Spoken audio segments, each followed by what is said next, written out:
Hola de nuevo. En este segundo vídeo vamos a entrar ya de lleno en lo que es la fisiología del dolor. Es importante que a partir de ahora veréis que lo que vamos a hacer es explicar cómo un estímulo eh, nociceptivo se transporta desde la periferia hasta que llega al cerebro, o cómo se produce esa comunicación desde la zona periférica hasta que el estímulo llega al cerebro, es percibido por el cerebro lo analiza y toma una decisión o emite una respuesta respecto a ese estímulo. De manera que en este vídeo, en este segundo vídeo, nos vamos a centrar sobre todo en los mecanismos periféricos relacionados con el proceso del dolor. Para esto tenemos que hablar de lo que son los receptores sensoriales. De hecho, lo que entendemos como experiencia sensorial es algo que ocurre en la periferia, donde diferentes tipos de receptores sensoriales son constantemente bombardeados por una multitud de estímulos diversos. Es lo que veíamos antes. Nosotros tenemos unos oídos, unos ojos, y nos vemos continuamente estimulados, ¿no? Ya sea por estímulos visuales, auditivos, pero también del tipo sensoriales, ¿no? Por ejemplo, ahora mismo, pues no notaréis que lleváis la camiseta o la camisa puesta, porque vuestro cerebro hace una especie de filtro y no se hace consciente de este estímulo. Pero efectivamente, la ropa que lleváis, seguramente ahora que os lo he dicho, la estaréis notando, están activando unos receptores sensoriales que transmiten ese estímulo al cerebro. Lo que pasa es que el cerebro, ya digo, no os hace consciente de todos los estímulos que os están continuamente bombardeando, ¿no? De manera que el cerebro, como ya he dicho, hemos mencionado en el anterior vídeo, nos hace de filtro, es el que toma las decisiones. De manera que estos receptores sensoriales son terminaciones periféricas de fibras nerviosas. De hecho, hablaremos de fibras aferentes y fibras eferentes. ¿Cuál es la diferencia? Las fibras aferentes son las que van desde la periferia hasta central, o sea, que van, por ejemplo, desde la mano del pie hasta que llega al cerebro. Esa neurona se le llamará aferente. En cambio, la neurona que transmite la respuesta por parte del cerebro, o sea, sé que va desde el cerebro hacia la periferia, la llamaremos fibra eferente. O sea, ya digo, aferente de periferia a central, eferente es la respuesta. Por ejemplo, una fibra aferente son las que estamos mencionando ahora como receptores sensoriales, y unas fibras eferentes serían, por ejemplo, las fibras motoras o de respuesta motora. De manera que los receptores sensoriales a la vez están altamente especializados y solamente responden ante un estímulo específico llamado estímulo adecuado. De manera que diferentes tipos de neuronas van a estar especializadas en diferentes tipos de estímulos, de manera que si no se produce ese estímulo concreto, esa neurona concreta tampoco se va a estimular. En concreto, la información nociceptiva y térmica se transmite mediante un sistema de 3 neuronas, que es lo que vemos en este dibujo. Veis el número 1, el 2, el 3. Entonces, estas 3 neuronas, como vemos aquí, van desde la periferia, como sería la neurona de primer orden, que va en este caso, lo veis del dibujo, desde la punta del dedo de la mano hasta donde se encuentra el número 2, que sería la médula espinal, concretamente el asta dorsal de la médula espinal. Es donde se produce la primera sinapsis, la primera comunicación entre neuronas. De ahí saldría la segunda neurona o neurona de segundo orden, que iría hacia donde veis el número 3, que estaría en el tálamo, y en el tálamo se produce la segunda sinapsis. De ahí saldrán diferentes neuronas que enviarán la información nociceptiva a diferentes partes del cerebro. Por lo tanto, como he dicho antes, encontraremos 3 neuronas: fibra aferente primaria, primera neurona; la neurona de la vía espinotalámica o segunda neurona; y la neurona talamo-cortical o tercera neurona. Las fibras aferentes primarias, de hecho, son fibras pseudo-unipolares, lo cual quiere decir que tienen un cuerpo celular y 2 terminaciones, una central y una periférica, que de hecho emergen del mismo axón. Esto es importante ya que, en comparación con otro tipo de neuronas, las fibras aferentes primarias pueden enviar y recibir mensajes desde cualquiera de sus puntos terminales. De hecho, los cuerpos celulares, los núcleos de estas neuronas, se encuentran en el ganglio de la raíz dorsal para el cuerpo y en el ganglio trigeminal para la cabeza y la cara. Cuando hablamos de núcleos, como conceptos básicos en neurofisiología, el núcleo de una neurona es como el núcleo de una célula, es donde se encuentra la zona, por ejemplo, mitocondrial, donde se segrega la energía, ¿no?, que va a utilizar esa neurona, donde se fabrican las sustancias que va a utilizar la neurona. Por ejemplo, tanto los receptores como los neurotransmisores que utiliza una neurona se fabrican en el núcleo. Por eso el núcleo es una zona importante de la fibra nerviosa. Lo que vamos a ver ahora es un vídeo para la nocicepción, para entender la nocicepción. Está en inglés, pero es fácil de entender. Pain is defined as an unpleasant sensory and emotional experience associated with actual or potential tissue damage or described in terms of such damage. The following video will help us explain why I believe that at the end of the day, all pain is in the brain. Let's look at a representation of pain pathways. Stimulation of pain pathways typically begins with the stimulus of a nociceptor, which is a special pain-sensing nerve. That stimulus is propagated along the course of a peripheral nerve toward the spinal cord, but it's not pain yet. Eventually, that signal will reach the spinal cord, where it will be passed from the first order or primary neuron to the second order neuron. Again, it's still not pain. Here we see an example of that signal being transmitted from one nerve to another. Now, this is an important area because this is one of the areas where some of our medications have an effect on pain and how pain is perceived and transmitted.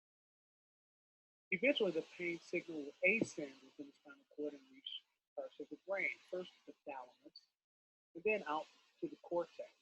Now, this is where things get very interesting because it's not until that signal reaches the cortex and other areas of the brain where it's interpreted in some emotional context. Only then is it experienced as pain. Again, that's why I truly believe that all pain is in the brain.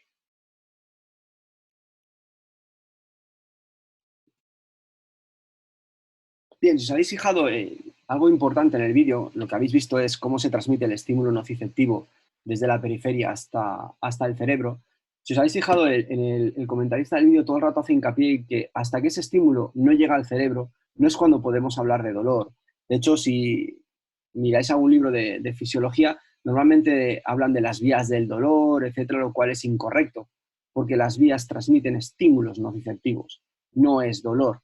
El dolor, como bien ha dicho el vídeo, no ocurre hasta que el cerebro percibe el estímulo nociceptivo, lo analiza, lo procesa y entonces es cuando, si el cerebro quiere, decide tener dolor o no tener dolor. O sea, es importante que recordemos que el dolor siempre está en el cerebro. Bien, en esta tabla lo que vemos aquí son los diferentes tipos de fibras aferentes sensoriales. Sabéis que de izquierda a derecha están clasificadas en función del tipo, si contienen mielina, su velocidad de conducción, el tipo de terminaciones, la localización, qué tipo de sensación nos produce. Entonces, si veis las primeras de arriba abajo, hablaremos de fibras propioceptivas, 1A, 1B, entendiendo la propiocepción como la capacidad que tiene el cerebro de percibir cómo nuestro cuerpo se encuentra con respecto a sí mismo. Por ejemplo, si yo muevo el brazo, las fibras propioceptivas le dan una información al cerebro para saber cómo ese brazo se encuentra localizado con respecto, por ejemplo, al tronco. Por otro lado, la propiocepción también le sirve al cerebro para percibir cómo se encuentra nuestro cuerpo con respecto al espacio. O sea, podéis entender que esta información es vital para el cerebro, por lo tanto, como veis aquí, son fibras que contienen mucha mielina y de una alta velocidad de conducción de aproximadamente entre 70 y 120 metros por segundo, lo cual es muchísimo. Estas terminaciones suelen ser los usos musculares y también el órgano de Golgi. ¿Dónde se localizan? Músculo, tendón, y ya digo, nos dan una sensación de propiocepción, o sea, de localización del cuerpo con respecto a sí mismo y con respecto al espacio. Por otro lado, tenemos las fibras A-beta. Las fibras A-beta son fibras largas mielínicas que transportan los potenciales de acción desde la periferia al asta dorsal de una forma muy rápida. Estas fibras poseen un umbral de activación bajo y están relacionadas principalmente con la transmisión de señales no nociceptivas como la vibración, el movimiento y el tacto suave. Aunque estas fibras transmiten señales no nociceptivas, su estimulación inhibe la información nociceptiva en el mismo segmento espinal mediante la reclutación de interneuronas inhibitorias que se hallan en una zona llamada sustancia gelatinosa del asta dorsal de la médula espinal. Esto lo veremos más adelante cuando hablemos del gate control, de la teoría de la puerta de entrada, que nos va a explicar cómo sucede esta inhibición tónica de las fibras nociceptoras a través de las fibras A-beta. Por otro lado, las fibras A beta pueden desempeñar una función inhibitoria, como estoy diciendo, de manera que la respuesta a un estímulo nociceptivo puede ser aumentado si el input desde las fibras A beta es bloqueado. Ya digo que esto lo explicaremos más adelante. Lo que sí que podemos ver es que estas fibras también son muy mielínicas, las fibras A beta, velocidad de conducción entre 25 y 70 metros por segundo, lo cual es más lento que las anteriores, pero como veréis son fibras que transmiten más rápido que las fibras nociceptoras. A nivel de terminaciones encontramos varias, corpúsculos de Meissner, terminaciones de Ruffini, etcétera, que se encuentran tanto en la piel, las articulaciones, los músculos, y lo importante es que nos van a dar sensaciones como el tacto, la presión, vibración, o sea que hablaremos de estímulos de bajo umbral, o sea que requieren un estímulo pequeño. Finalmente, encontramos para nosotros las dos más importantes, las A delta y las T, que son las fibras relacionadas con la nocicepción. Como veis aquí también, las fibras A delta y C son terminaciones o bien poco mielínicas, como por ejemplo las A delta contienen muy poca mielina, pero como podéis ver las fibras C son completamente amielínicas, o sea, no tienen mielina. Si recordáis los principios básicos de fisiología, la mielina lo que va a hacer es que el estímulo se transmita más rápidamente. O sea, contra menos mielina, más lento será el estímulo. Además, lo podemos ver aquí, que la velocidad de conducción de estas fibras es entre 2 y 25 metros por segundo para las A delta, pero en cambio las fibras C conducen por una velocidad menor a 2 metros por segundo. Lo que sí que tienen en común estas A delta y C son que son terminaciones nerviosas libres. Son terminaciones ramificadas que acaban en diferentes zonas, como puede ser la piel, músculo, una articulación, un tendón, etcétera. ¿De acuerdo? Y estas dos tipos de fibras, A delta y C, son las que llamaremos las fibras nociceptoras o relacionadas con la nocicepción. Por ejemplo, las A delta vamos a tener de dos tipos, pero en línea general son fibras de un diámetro medio, poco mielinizadas, como he dicho antes, con una velocidad de conducción más lenta que las A beta, pero más rápidas que las C. Estas fibras pueden dividirse además en dos subtipos en función de la respuesta que tengan a un estímulo determinado. Ambos tipos de fibras A delta responden ante estímulos ya sean mecánicos intensos, sin embargo se distinguen por su diferente respuesta ante un estímulo térmico intenso y la manera que se ven afectados por una lesión tisular. De manera que las fibras A delta intervienen en la sensación dolorosa inicial causada ya sea por una leve molestia o por un estímulo mecánico intenso. Por ejemplo, las de tipo 1 responden preferentemente a estímulos mecánicos o químicos y también a temperaturas superiores a 50 grados. Aquí os tengo que recordar, os tengo que decir que la nocicepción responde básicamente ante tres tipos de estímulos: mecánicos, químicos y térmicos. Mecánico sería, pues, por ejemplo, un golpe, como por ejemplo sería una lesión.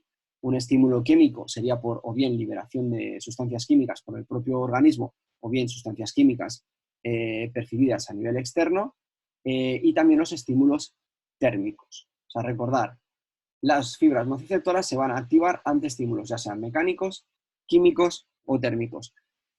Dentro de las A delta también tenemos un tipo 2 que responde preferentemente a estímulos nociceptivos térmicos a través de estímulos mecánicos. Por ejemplo, un golpe muy fuerte o de muy alta intensidad también nos va a producir calor. O sea que un golpe de muy alta intensidad nos va, por ejemplo, a activar fibras A delta de tipo 2. Para que entendamos un poco cómo es la diferencia entre las fibras A delta o las T, si ahora, por ejemplo, cogierais cualquiera de vuestros dedos, por ejemplo, el segundo dedo, y fuerais con él hacia atrás progresivamente, a medida que vamos, me gustaría que lo estuvierais haciendo para que entendierais o notarais lo que os estoy diciendo, cuando llevamos el dedo hacia atrás, lo primero que vamos notando es el estímulo mecánico de bajo umbral, o sea, que estamos activando las fibras A beta hasta que vamos llegando a un momento, que es ya casi al final del recorrido, donde empezamos a notar una ligera molestia. Eso sería el inicio de la activación de las fibras A delta. Si seguimos presionando, llegará un momento que nos producirá dolor y deberemos de soltar el dedo porque si no nos lo podríamos lesionar. En ese mismo momento es cuando podríamos estar activando ya fibras de tipo C. O sea que ya veis que los nociceptores se activan progresivamente en función de la intensidad del estímulo. Volvemos al ejemplo del dedo. Primero se estimularán las fibras A beta, a medida que vamos progresando, vamos avanzando en la extensión del dedo, se irán activando las fibras A delta y las fibras C. Con lo que respecta a las fibras C, son las fibras aferentes primarias más pequeñas y más lentas debido a la falta de mielina. Estas fibras poseen un umbral de activación alto, debido a lo cual detectan los estímulos nociceptivos. Sin embargo, estas fibras también son capaces de detectar información somatosensorial no nociceptiva, como por ejemplo las sensaciones de tacto agradable y la sensación de prurito o picor. O sea, de hecho, todo lo que sean estímulos sexuales también van a viajar a través de los nociceptores, o como por ejemplo las cosquillas. ¿Quién no le ha pasado una vez que le están haciendo cosquillas y al final acaba doliendo? Y esto es por el hecho de que se transmiten a través de las fibras nociceptoras.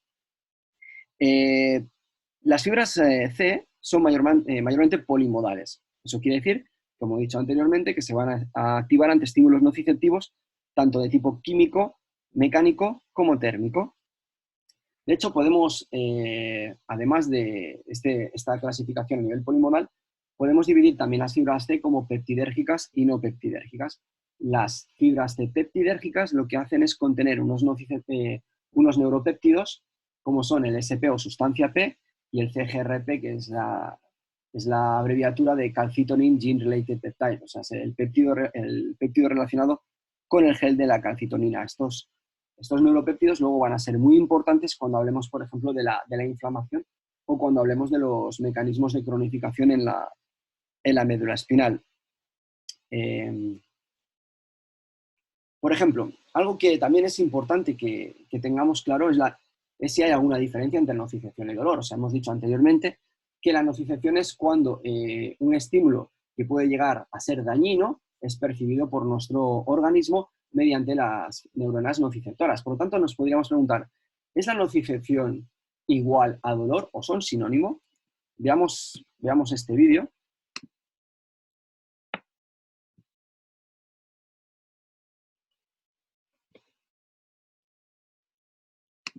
Vale, si os fijáis ahora mismo, el luchador de la derecha, claramente, si miráis hacia abajo, veréis que se ha producido una doble fractura de tibia y peroné. De manera que a mí lo que me interesa es que me dijerais, mirando el vídeo, en este momento, que es el momento en el que contacta la pierna del luchador de la derecha con el de la izquierda, si se ha producido la nocicepción o se ha producido dolor. Si analizáramos, por ejemplo, fijáramos en la cara del luchador, la cabeza sigue mirando al contrincante, ¿no? Es en este mismo momento donde se ha producido ya la nocicepción. ¿Por qué? Porque ya ha habido un golpe muy fuerte que de hecho ha producido la fractura de tibia y peroné. Por lo tanto, la nocicepción ya se ha producido. En cambio, si veis el vídeo cómo avanza, el luchador sigue controlando a su contrincante, no es consciente de lo que ha sucedido hasta el momento en el que va a apoyar el pie. Lógicamente, si él hubiera sido consciente anteriormente, se hubiera dejado caer al suelo. O sea que lo que podemos ver aquí es que hasta que no ha sido consciente, fijaros ahora, si dejamos avanzar el vídeo, bueno, si hemos podido ver, o sea, la cara que ha puesto o se percibe, ¿no? Esa cara de dolor, cómo se deja caer, pero no ha sido hasta que se ha dado cuenta cuando ha ido a poner el pie en el suelo. Por lo tanto, ¿qué es lo importante de este vídeo? Que diferenciemos entre nocicepción y dolor. No es lo mismo la nocicepción que el dolor, ¿de acuerdo? Es algo muy, muy importante a tener en cuenta.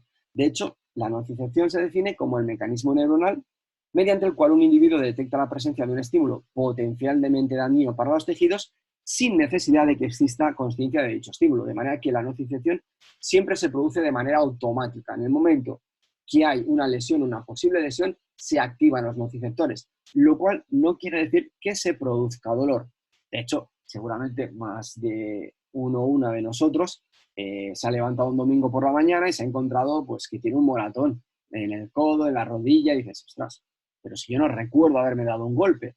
¿Por qué es eso? Porque el cuerpo, tu cerebro, no ha tenido la necesidad de producirte dolor porque seguramente ha sido un golpe puntual, ¿de acuerdo? Y no ha tenido necesidad de producir una acción que evitará un mal mayor. De manera que, ya digo, nos podemos encontrar muchas veces que tenemos un hematoma, un golpe, una inflamación y no nos hemos dado cuenta de cómo se ha producido, porque no había necesidad por parte del cerebro de producir dolor. En cambio, si hablamos de dolor versus nocicepción, vemos que mientras el dolor es considerado una experiencia con un alto componente emocional, motivacional y cognitivo, la nocicepción es el proceso mediante el cual un estímulo potencialmente dañino es detectado. O sea que ya vemos que son dos cosas diferentes, aunque están relacionadas. ¿Qué es importante de lo que os acabo de decir? Que veáis que el dolor es siempre una experiencia y que además es una experiencia con un alto componente tanto emocional, motivacional como cognitivo. De hecho, son tres procesos que no se pueden separar a la hora de entender el dolor.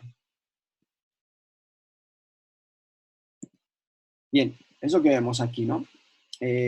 Lo primero que se produce es la activación de los nociceptores. Por ejemplo, estos autores definen nociceptor como una neurona localizada periféricamente que tiene una sensibilidad específica ante estímulos nocivos o ante estímulos que de prolongarse pudieran ser dañinos, que además posee la capacidad de codificar la intensidad del estímulo dentro de un intervalo nocivo. Como veis aquí, las fibras nociceptoras o las neuronas nociceptoras son neuronas muy específicas y de alto umbral. Eso es lo importante, que veáis que son fibras de alto umbral para diferenciarlas de las fibras A beta de los estímulos de bajo umbral, como ya he dicho anteriormente, pueden ser los estímulos de tacto, presión, vibración, etc. Dentro de la nocicepción, desde que el estímulo se produce en la periferia hasta que llega al cerebro, pasa diferentes etapas, que es lo que vamos a ver aquí, en este vídeo. Nociceptive pain. Nociceptive pain occurs as a result of the activation of the nociceptive system by noxious stimuli, inflammation, or disease. Nociceptive pain proceeds through 5 phases: transduction, conduction, transmission, perception, and modulation. Nociceptive pain originates in the nociceptors, which are highly specialized primary sensory neurons found primarily in the skin or joints or the walls of organs. These receptors convert noxious stimuli into electrical current through a process called transduction. The current is then conducted along the nociceptor axons to their cell bodies, located in the dorsal root ganglion in the spinal cord, and then to their central terminals located in the dorsal horn. Here, the electrical impulses initiate neurotransmitter release from nociceptor central terminals, which relay the signal across synapses to the dorsal horn neurons. Greater stimulus intensities are associated with the release of neuropeptides, including substance P, from central terminals of C fibers. Substance P, acting via neurokinin receptors located on dorsal horn neurons, generates a greater postsynaptic response and enhances the activity of NMDA receptors. The signal is then relayed via ascending nociceptive pathways to higher centers in the brain, where it is perceived as pain.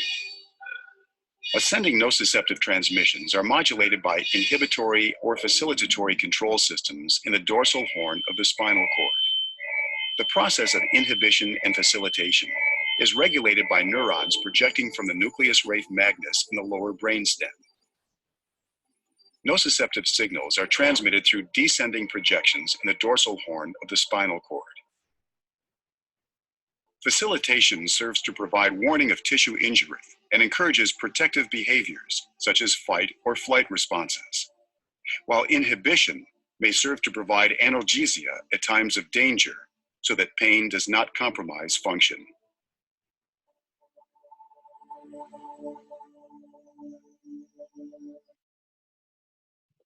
Bien, o sea, lo que hemos visto aquí en el vídeo son las diferentes fases que atraviesa el estímulo nociceptivo desde que es percibido en la periferia hasta que llega al cerebro. En los apuntes veréis que en vez de estas 5 fases que describe el vídeo, nosotros la hemos dividido en 4, que serían la transducción, la transmisión, la percepción y la modulación. De hecho, una de las funciones más relevantes, como he dicho anteriormente, de los nociceptores es la de convertir estímulos nociceptivos de tipo mecánico, químico y térmico en señales eléctricas que transfieren la información nociceptiva periférica hasta el sistema nervioso central. Vamos por partes. ¿Qué sería entonces la transducción? O sea, la transducción a nivel genérico es cuando un tipo de energía pasa a otro tipo de energía, o sea, cuando las energías cambian de tipo. En este caso, sería un tipo de energía mecánica, química o térmica, pasa a ser de tipo eléctrica. De manera que los nociceptores convierten ese estímulo nocivo en impulsos eléctricos. De hecho, también puede definirse como la conversión de una forma de energía en otra, eso que he dicho anteriormente. Una vez se ha producido la transducción, hablamos de la transmisión. En este caso, la transmisión puede ser a través del mismo axón o a través de diferentes neuronas como sería a través de una sinapsis. Por lo tanto, el proceso de transmisión se refiere a la conducción del estímulo nociceptivo en forma de señal eléctrica desde la periferia a lo largo de la vía neuronal hasta los centros superiores, ya sea a través, ya digo, del axón o a través de la sinapsis. Por otro lado, luego tenemos la percepción, o sea, el estímulo nociceptivo llega al cerebro y el cerebro, el córtex cerebral, identifica el estímulo como nocivo y por lo tanto da una respuesta, y esta respuesta puede ser dolor. De hecho, este mecanismo tiene en cuenta tanto los aspectos sensoriales como los afectivos, lo que os decía antes. Hablando de experiencia dolorosa, no podemos separar la nocicepción de las emociones. Por último, tendríamos la modulación. Una vez el cerebro ha percibido ese estímulo, produce una respuesta. Esa respuesta se produce a través de lo que llamamos la modulación. La modulación puede ser básicamente de dos tipos, inhibitoria o facilitadora. ¿Qué quiere decir esto? Inhibitoria es que puede inhibir el estímulo nociceptivo, de manera que si el cerebro decide inhibir el estímulo nociceptivo, este no va a llegar al cerebro y por lo tanto al no llegar al cerebro no se va a producir la respuesta dolorosa. ¿Cuándo encontraremos esto? En situaciones, por ejemplo, en accidentes de tráfico, situaciones de guerra, en las cuales si sentimos dolor, el dolor nos va a paralizar y por lo tanto podríamos morir. Por ejemplo, ¿cuántas veces habremos oído el caso de accidentes de tráfico en las que una persona tiene heridas graves, en cambio ha sido capaz de salir del coche, de rescatar pues a los hijos que iban en la parte de atrás, y eso ha sido gracias a que el cerebro ha modulado y ha inhibido el estímulo nociceptivo para que la persona pueda realizar esa acción de supervivencia. Por otro lado, puede hacer lo contrario, que es lo que hemos visto antes, por ejemplo, en el caso del constructor que se clavaba el clavo. Puede facilitar el estímulo nociceptivo. De hecho, lo puede aumentar y sentir más dolor del que realmente ese estímulo nos está produciendo en la periferia. Ya repito, es el caso que hemos visto en el constructor, en el que apenas había producido unas heridas en la parte de los dedos. En cambio, el constructor tenía percibió una intensidad del estímulo muy, muy alta. De hecho, hubo que anestesiarlo para quitar el clavo, ¿no? De manera que la modulación, como he dicho, es uno de los aspectos más importantes, hablaremos también más adelante cuando hablemos de la cronificación, y es un aspecto clave en el procesamiento del estímulo nocivo. Ya digo, este estímulo puede ser regulado de manera que produzcamos inhibición o facilitación. También es importante entender que los nociceptores contienen terminaciones nerviosas libres, que lo hemos dicho anteriormente, que se localizan en la mayor parte de los tejidos corporales. También es importante entender que los nociceptores reaccionan de manera diferente en función de la naturaleza del tejido que inervan. Eso es lo que veremos más adelante. En función de dónde se localice el nociceptor, va a reaccionar de una manera u otra. De manera que ahora vamos a ver qué tipo de nociceptor nos encontramos en función del tejido. Por un lado nos encontramos los nociceptores cutáneos. En este caso, los nociceptores cutáneos hay de varios tipos, de hecho son polimodales, lo cual quiere decir que responden tanto a estímulos mecánicos, térmicos como químicos. También hay un segundo grupo que respondería únicamente a estímulos nocivos, ya sea mecánicos y o térmicos. Y finalmente tendríamos un grupo de nociceptores que llamamos silentes, que son insensibles a estímulos mecánicos y solo son activados tras una lesión tisular. Solo veremos cuando nos producimos una lesión, al principio la zona de lesión en la que sentimos dolor es muy pequeña, pero a medida que pasa el tiempo y se activan los nociceptores silentes, la zona dolorosa es mayor, aumenta debido a la activación de estos nociceptores silentes. Por otro lado, tenemos los nociceptores musculares, localizados en los músculos. La mayor parte de estas terminaciones libres se encuentran en las paredes arteriolares y en el tejido conectivo y responden ante fuerzas mecánicas de gran intensidad, sustancias analgésicas endógenas y también ante estados isquémicos. Por ejemplo, sustancias analgésicas endógenas, lo que nos quiere decir son sustancias que produce el mismo organismo, que libera el propio organismo, de ahí lo de endógena. Analgésica se refiere a que produce dolor. Y un estado isquémico es un estado en el cual se ha producido la obliteración o la anulación del paquete vascular, y eso produce un dolor de tipo isquémico, que es un dolor de muy alta intensidad. Por otro lado, también tenemos los nociceptores articulares, que se encuentran en todos los tejidos articulares, como las cápsulas, ligamentos, pero lo que es interesante es saber que el cartílago articular no tiene nociceptores. Esto es muy importante, aunque el resto de tejidos blandos sí que contienen nociceptores. De hecho, el estímulo adecuado para activar este tipo de nociceptores articulares es uno de presión de carácter nocivo o el movimiento articular extremo. Dicho de otra manera, si tenemos una presión muy fuerte a nivel articular, nos activará los nociceptores, o, por ejemplo, como hemos visto anteriormente, cuando llevábamos un dedo hacia la extensión máxima, es cuando activaremos estos nociceptores.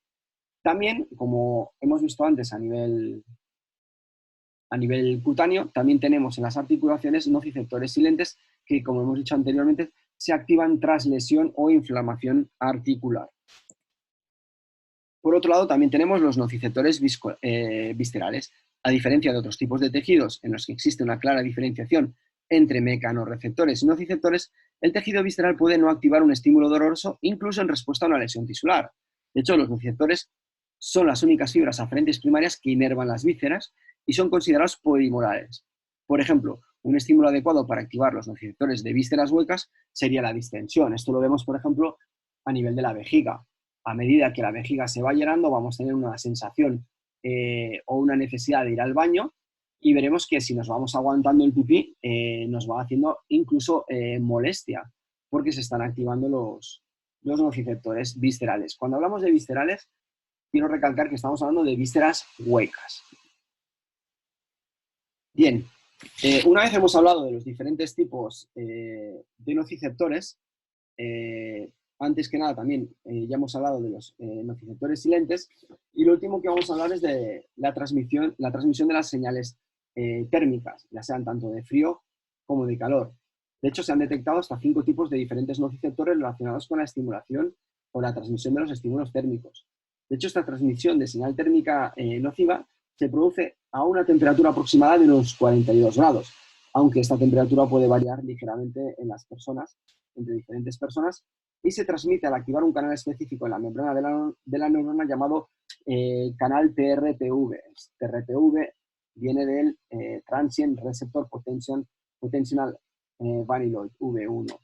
No hace falta memorizarlo, simplemente que sepáis que tienen receptores específicos, tanto para el frío, en este caso para el calor, perdón, como para el frío. Por ejemplo, el receptor relacionado con la transmisión de señales nociceptivas criotérmicas se llama TRPM8, de Transient Receptor Potential Cation Channel, subfamilia N. Simplemente que veáis que se activa sobre todo por debajo de los 20 grados centígrados y que varía en función de la persona. Y con esto terminamos la parte de los mecanismos periféricos relacionados con el proceso doloroso.